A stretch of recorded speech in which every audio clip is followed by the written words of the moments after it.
আসসালামু আলাইকুম। একটি মানবিক আবেদন। আপনারা সকলে অবগত আছেন যে আমার পেজ থেকে একটা শর্ট ভিডিও আমি ছাড়ছিলাম বিকাল 4টার দিকে আজকে।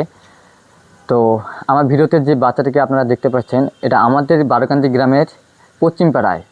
আজকে গ্রাম থেকে তারা সপরিবারে পাহাড়পুরের উদ্দেশ্যে ঘুরতে যাওয়ার সময় একটা অনাকাঙ্ক্ষিত দুর্ঘটনা ঘটে, যেখানে ছেলেটির মা সহ ছেলে সহ দুজনায় অনেক গুরুতর আহত হন এবং সিএনজি ব্যাটারি চালিত সিএনজির ব্যাটারিটা খুলে গিয়ে বাচ্চাটির মুখের উপরে পড়ে যায় এবং বাচ্চাটির মুখমণ্ডল সহ তার দু চোখ অ্যাসিডে পড়ে যাওয়ার কারণে বাচ্চাটিকে তৎক্ষণাৎ জয়পুরহাট সরকারি হসপিটালে অ্যাডমিট করা হয় এবং সেখানে ডাক্তারের পরামর্শে তাকে রেফারেন্স করে আবার রাজশাহী মেডিকেল কলেজে ভর্তি করানো হয়েছে এবং সেখান থেকে যতটুকু শুনেছি বাচ্চাটি এখন অনেক গুরুতর অবস্থায় আছেন।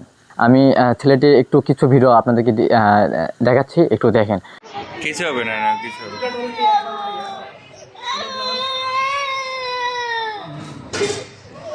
মাথাটা থাকবে ভাইয়া নিচে আছে যা হাঁটো। ছেলেটির বাবা হচ্ছে দিনমজুর, দিন আনে দিন খায়, সেই পরিবার থেকে আজকে এরকম একটা দুর্ঘটনা ঘটে গেছে। এই ভিডিওটা আসলে এই উদ্দেশ্যে বানা, ওনার ছেলেটির বাবার সঙ্গে কথা হয়েছে কিছুক্ষণ আগে। তার এইগুলো চিকিৎসা করার জন্য পর্যাপ্ত পরিমাণে টাকার প্রয়োজন।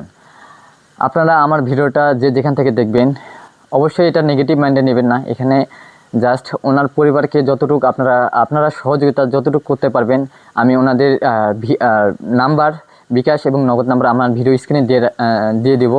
এখানে আপনারা কন্ট্যাক্ট করে যতটুকু আসলে আপনাদের সামর্থ্য অনুযায়ী থাকবে আপনারা দিয়ে একটু সাহায্য করবেন। টাকা পাঠানোর আগে আমি যে স্ক্রিনে নাম্বার দেবো ওই নাম্বারে অবশ্যই ফোন করবেন, ফোন করে শিওর হবেন, দেন তারপরে আপনারা টাকা পাঠিয়ে দেবেন। এছাড়া অন্য কোনো আমার স্ক্রিনে দেওয়ার নাম্বার ব্যতীত অন্য কোনো নাম্বারে টাকা পাঠাবেন না। আর আমার ভিডিওটা যেখান থেকে দেখবেন অবশ্যই বেশি বেশি শেয়ার করবেন। আপনার একটা শেয়ারের মাধ্যমে ছেলেটির জন্য আবারও আগের মতো সুস্থ স্বাভাবিকভাবে তাদের পরিবারের কাছে ফিরে আসতে পারে, এতটুকু আপনাদের কাছে চাওয়া। আর অবশ্যই ছেলেটি এবং তার মার জন্য দোয়া করবেন। সবাইকে ধন্যবাদ। আসসালামু আলাইকুম।